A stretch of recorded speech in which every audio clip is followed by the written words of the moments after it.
பக்கத்தில் இருக்கவனுக்கும் எனக்கும் ஒரு போட்டி. ஃபஸ்ட்டு அவன் ஆரம்பித்தப்போ இப்படி தொடச்சான், நான் கர்ச்சீஃபில் இப்படி தொடச்சேன்.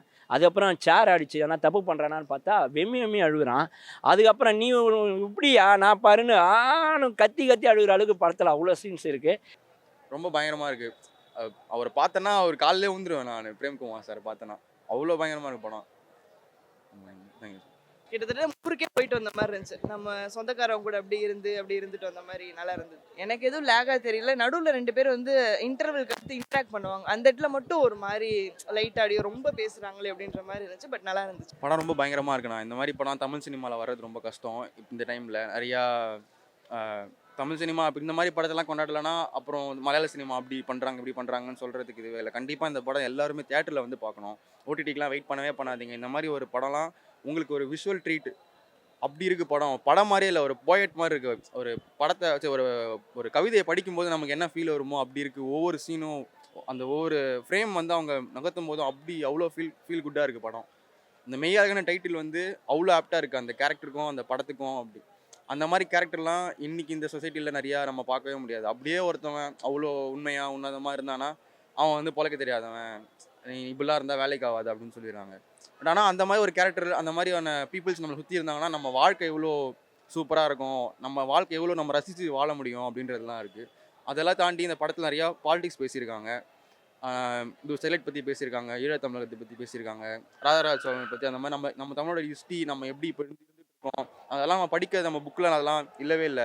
இந்த மாதிரி படம் பார்த்து தான் நம்ம தெரிஞ்சுக்க முடியுது. நான் ஸ்கூலில் படிக்கும்போது அந்த மாதிரி ஹிஸ்ட்ரிலாம் எனக்கு தெரிஞ்சுக்க முடியாமல் இருந்தது. அதை பற்றிலாம் பேசியிருக்காங்க படத்தில். எல்லோரும் ஆக்டிங் வந்து பயங்கரமாக ஆக்ட் பண்ணியிருந்தாங்க. அதில் இருக்க ஒவ்வொரு கேரக்டருமே பயங்கரமாக ஆக்ட் பண்ணியிருந்தாங்க. அதை தாண்டி எல்லாரும் பயங்கரமாக பண்ணியிருக்காங்க ஆக்டிங்கு. சினிமாட்டோகிராஃபியில் அந்த ஃபஸ்ட் சீனில் வந்து ஒரு பேரட் ஒன்று வரும். அந்த கிளிகள்லாம் வந்து சென்னையில் தான் எடுத்திருப்பாங்கன்னு நினைக்கிறேன். அதெல்லாம் வந்து உட்காரும்போது அதெல்லாம் எப்படி எடுத்தாங்கன்னு எனக்கு தெரியல. நான் அந்த படத்தை தாண்டி நான் யோசிச்சுட்டு இருக்கேன், எப்படி எடுத்திருப்பாங்க. இந்த சும்மா கூப்பிட்டா வராதில்ல கிளிலாம், அது எப்படி எடுத்தாங்க அப்படின்னே தெரில. ரொம்ப பயங்கரமாக எடுத்துருக்காங்க. அந்த மாடு அந்த ஜல்லிக்கட்டு சீனு அப்படியே அந்த சொல்லுவாங்கள்ல கொம்பு வச்ச சிங்கம் அப்படிலாம் சொல்லுவாங்க, பாட்டெல்லாம் வரும். ஆனால் அது அந்த ஃப்ரேமில் அப்படி அவ்வளோ பெரிய ஸ்க்ரீனில் பார்க்கும்போது அது வரும்போது நமக்கு அப்படி ஒரு பூரிப்பாக இருக்குது அந்த மாடு அப்படி வரும்போது. நமக்கு ஆனால் நான் நேரில் பார்த்ததில்ல, அந்த மாதிரி ஜல்லிக்கட்டெல்லாம் நான் பார்த்ததில்ல. ஆனால் இப்போ ஸ்க்ரீனில் நான் வந்து இப்போ பார்க்கும்போது ரொம்ப பயங்கரமாக இருக்காது. ஆமாம், நிறையா சிஜி ஷாட்ஸ் கீழே போட்டுருக்காங்க சிஜிஐன்னு சொல்லி.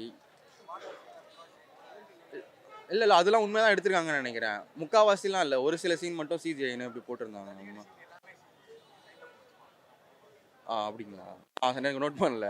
ஆனால் எனக்கு அப்படி உண்மை மாதிரியே இருந்தது. ஆனால் அது பார்க்கும்போது ஆனாலும் அவ்வளோ ஃபீல் குட்டாக இருந்தது எனக்கு. ரொம்ப பயங்கரமாக இருக்குது. அவரை பார்த்தேன்னா அவர் காலிலே விழுந்துருவேன் நான். பிரேம்குமார் சார் பார்த்தேன்னா அவ்வளோ பயங்கரமாக இருக்கு படம். பாசமாக இருக்கணும் அப்படின்றத சொல்கிறாங்க. அது ஃபேமிலி மூவியாக நல்லாயிருக்கு. ஃப்ரெண்ட்ஸ் அண்ட் ஃபேமிலியாக வந்து கண்டிப்பாக பார்க்கலாம். ரொம்ப ஸ்லோவாக இருந்தாலும் வந்து இமோஷ்னல் கனெக்ட் இருக்கும். பாசம் பற்றி நிறையா சொல்லியிருக்காங்க, நல்லாயிருக்கு. இருக்கு. அழுதுகிட்டே வர்றது எனக்கு அழுக வரல, பட் நிறையா கனெக்ட் ஆகுது. எனக்கு நான் தஞ்சாவூர், ஸோ நல்லாவே எல்லாருக்குமே அந்த சொந்த ஊர் எப்போயோ 3-4 வருஷத்துக்கு ஒரு தடவை அப்படிலாம் போவோம்ல, அந்த மாதிரி இருக்கும்போது நல்லா இருக்குது. சொந்தக்காரங்க உண்மையாகவே பாசமாக இருக்கும் அப்படின்ன போது இருந்தால் நல்லாயிருக்கும். ஆனால் யாரும் அப்படி இல்லை, இருந்தால் நல்லாயிருக்கும். தேங்க்யூ. நல்ல படம்ண்ணே. 96 மாதிரி ஒரு நல்ல படம் தான் இதுவும். எதை இழந்தோன்றதை 96 காமிச்சிது. ஆனால் எதை இழக்கக்கூடாதுன்னு இந்த படம் காமிக்குது. உறவுகள் தான் நம்மளோட பக்கபலம். அந்த உறவுகளுக்கு முன்னாடி யார் இருந்தாங்க, அந்த உறவு யார், அதுக்கு முன்னாடி யார், போர்க்குணம் கொண்ட சோழர்களோட பரம்பரை. நம்ம ஏன் இப்படி இருக்கிறோம், நம்ம பக்கத்து வீட்டுக்காரன் யார், இதெல்லாமே நம்மளுக்கு புரிய வைக்குது. ஊரில் நம்ம சும்மா லீவுக்கு போயிட்டு வந்துடுவோம், ஆனால் அவன் அங்கே இருக்கிறவன் நம்மளை தூக்கி கொண்டாடுவான். நம்ம ஏதோ ஒன்று பண்ணதை நம்ம அவன் ரோல் மாடலாக பார்ப்பான். அவன் கல்யாணம் பண்ணி குழந்தை பிறந்தாலும் நம்மளை பற்றி பேசுவான். இது நம்மளுக்கு தெரியாமல் நம்ம வாழ்ந்துட்டு இருப்போம் அப்படின்றது அந்த படம் எவ்வளோ பெரிய தப்பு பண்ணிட்டு இருக்கோன்றதை புரிஞ்சுச்சு. ஸ்டார்னர்ண்ணா இன்னசென்ட்டான ஆக்டிங்கு. கார்த்தியை தவிர வேறு யாருமே இதுமாதிரி பண்ண முடியாதோ அப்படின்ற மாதிரி இருந்தது. அவ்வளோ பெரிய நடிகை இவ்வளோ சின்ன கேரக்டர் எடுத்து இவ்வளோ பக்கபலமாக படம் 2D அவங்கள்தான் இருந்தாலும் பக்கபலமாக இறங்கி பண்ணியிருக்காரு. கார்த்திக் சாருக்கு இந்த படத்துக்கு உண்மையாலுமே அவார்டு கொடுக்கலாம்.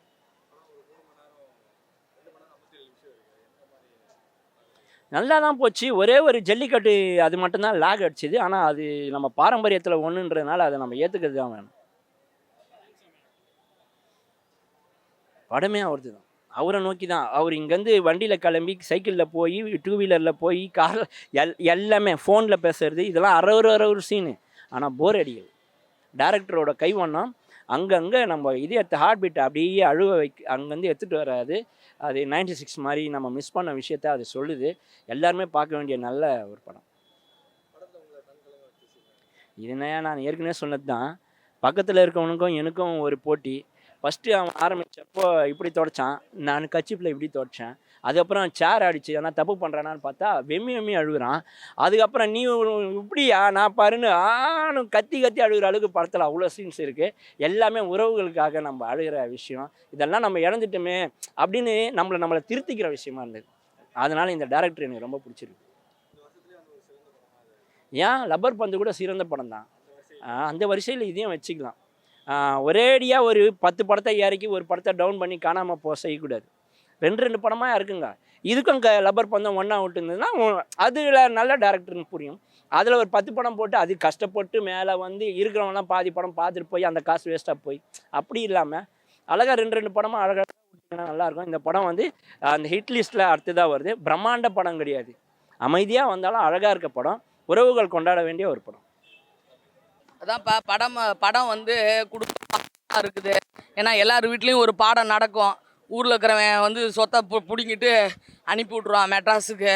அந்த கதையை தான் பிரேம்குமார் சார் வந்து பிரம்மாண்டமாக எடுத்திருக்காரு. இது குடும்பத்தில் நடக்கிற உணர்ச்சிக்கும் உணர்வுக்கும் உண்டான ஒரு போராட்டமான ஒரு படத்தை மெய்யழகனாக எடுத்திருக்காங்க. ஓகேவா? அரவிந்த் சாமி சார் தேடி போகிறாரு, பழசை நினச்சி ஒரு கல்யாணத்துக்கு போகிறாரு. அங்கே நடக்கிற சம்பவம் தான் மெய்யழகன். பெருமையாக இருக்குது.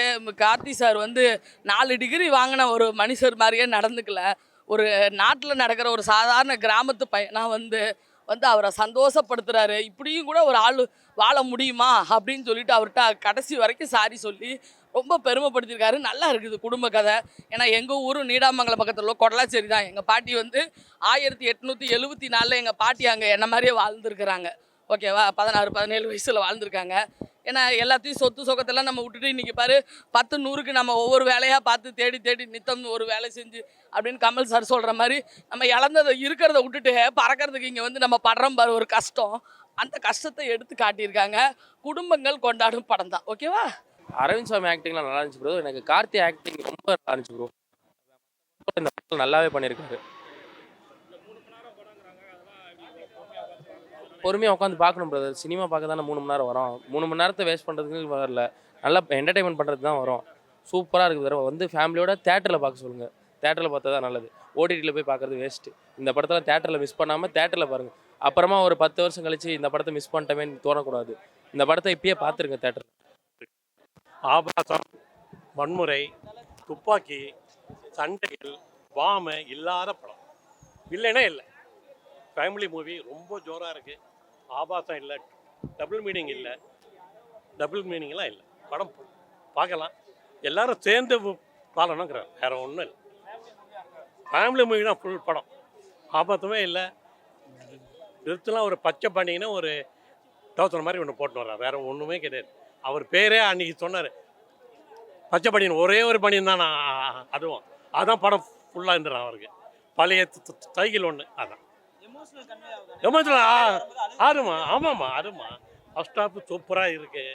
இதுதான் நமக்கே தெரிஞ்சு போயிடுது. செகண்ட் ஹாஃபில் கொஞ்சம் வேண்டாத வார்த்தைகள்லாம் அவர் கார்த்திக் பேசுகிற தேவையே இல்லை. அது இதுவை பற்றி கொஞ்ச நேரம் பேசுகிறாரு. தூத்துக்குடி துப்பாக்கிச்சூடு பற்றி பேசுகிறாரு, ஜல்லிக்கட்டை பேசுகிறாரு, அதிகாலம் சொல்ல பற்றி இல்லை. தேவையில்லை மாதிரிலாம் வேஸ்டாரெல்லாம் அந்த அது கொஞ்சம் பேசுறாருமா. அதெல்லாம் இல்லைம்மா, ஒரு நல்ல கரெக்டுனா நல்ல ஒரு ஃபேமிலி வரும்போது ஏன் அந்த இதெல்லாம் உள்ளே கொண்டு வரணுங்கிற என்னோட கருத்து. வேற ஜோராக இருந்திருக்கும். ஒரு டீ சாப்பிட்றாரு, டீ சாப்பிட்றனால ஒரு பஸ்ஸையே விட்டுறாரு, பேசிகிட்டே இருக்காரு. அத்தான் சொல்லி பாசத்தை ஒழிகிறாருமா படத்தில். அதுதான் நீங்கள் போய் பார்த்தா தான் தெரியும். பாசத்துக்கு உள்ள படம். சின்ன பசங்கள்லாம் பார்க்க மாட்டாங்க. நான் எப்போவுமே எனக்கு ஒரு பையன் ஒரு பொண்ணு இருக்காங்க, பேட்டிலாம் இருக்காங்க, எல்லாரும் சேர்ந்து தான் இருக்கணும்.